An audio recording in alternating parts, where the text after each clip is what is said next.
I'm back, Adventure Society. It's Chef Todd Mohr again, and I'm so proud to partner with Serena to give you my chef secrets for creating amazing meals at home.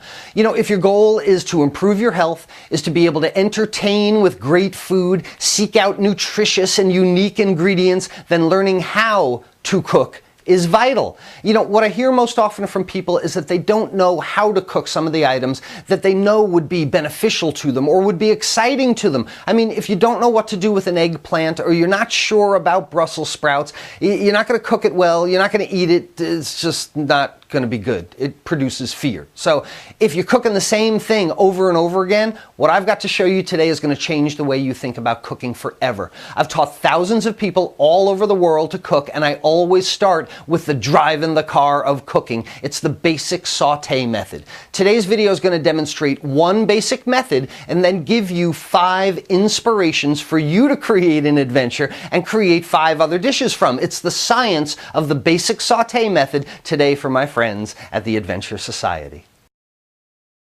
Hi, I'm Chef Todd Mohr. Welcome back to Cooking Course, where I hope to demystify recipes for you, teach you some chef secrets, and cook by cooking method more so than the recipe. Cook like a painter paints, like a guitarist strums. We cook with basic cooking method. Today, we're going to talk about saute. Now, our stovetop saute is like driving the car. I mean, if you take a roast and put the roast in the oven and come back an hour later, is that cooking? Well, I don't want to insult anyone. Yes, that's cooking. But on the saute, this is heat up, heat down, cold liquids, adding the onions. You have to be intimately involved with the saute. You can't just put something in the oven and come back an hour later. With the saute, we have to keep an eye on everything that's going on in the pan. Well, what does go on in this pan? Simply, at 150 degrees, starches gelatinize. They absorb liquid and swell. This is what thickens our sauces. This is what makes gravies. At 165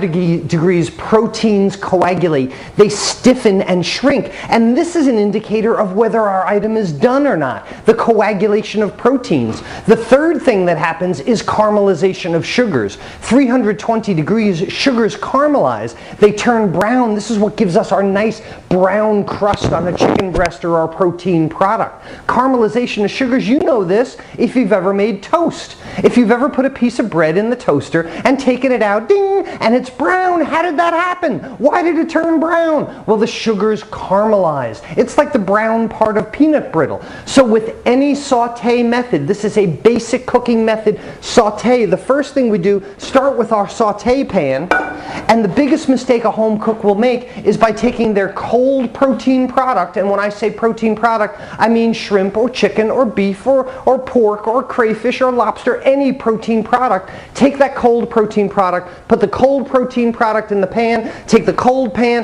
put it on the stove, and then turn the fire on.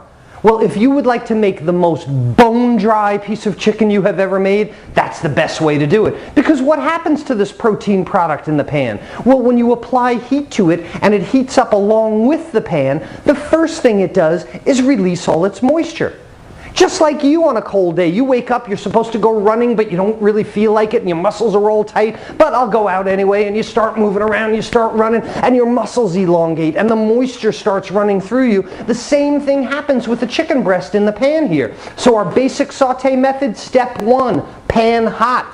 I'll go ahead, turn the fire on the pan, about halfway back, and get the pan hot. Well, how do we know when the pan is hot?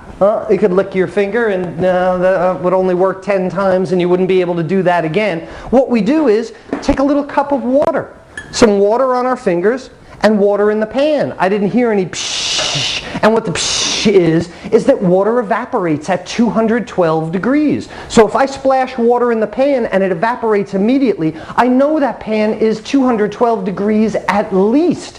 What I want to try and do is get it as close to 320 as possible because I want that caramelization of sugars. So some water in the pan, there we go. You hear that? Water evaporating immediately. I know my pan is hot. Second step is some kind of fat.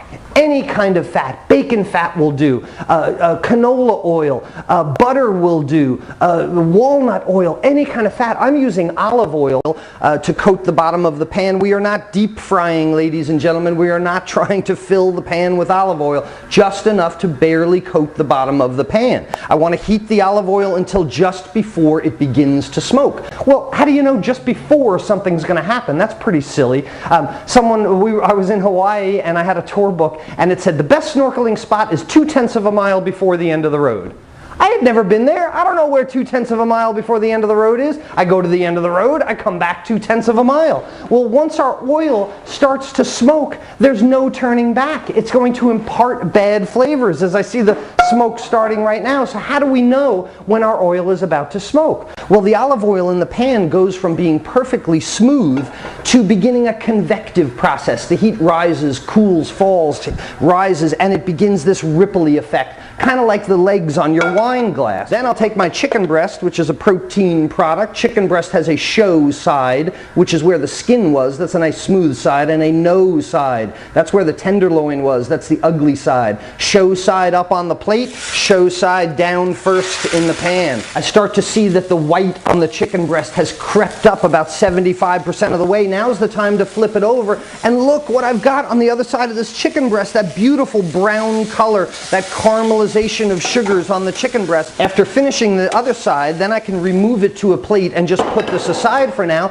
And what have I got in the bottom of the pan? Fond. I have the rendered bits and materials from the chicken breast. And in that fond, what I'm going to do is take some sliced shallots, about half a cup or so of sliced shallots, and saute them in the chicken flavor. After that has sauteed for a few minutes, I'm going to come through with a cold liquid. Any kind of cold liquid will do. In this case, it's white wine.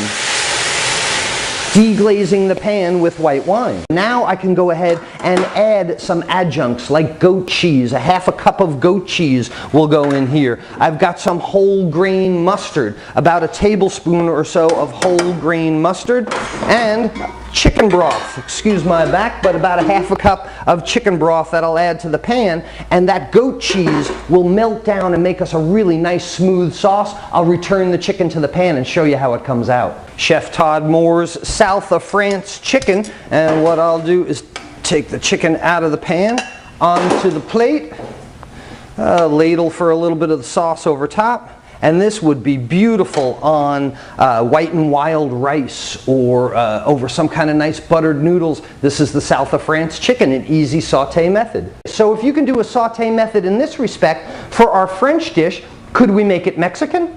Most certainly. Pan hot, fat in the pan. Instead of onions, how about jalapenos? Instead of the white wine, how about margarita mix or tequila? Could we make this an Italian dish? Definitely. Pan hot, fat in the pan, just until before it begins to smoke. Our protein product in the pan, and then instead of onions, how about garlic? Instead of the white wine, how about red wine, and add some diced tomatoes to it? If we wanted to make, say, an Indonesian dish, how about sliced ginger and a scoop of peanut butter and some coconut milk? Make an Indonesian dish. How about a Hawaiian dish where we used pineapple juice and chunks of pineapple? You get the idea? When we cook with cooking method, the ingredients almost don't matter. It's the saute method that's important.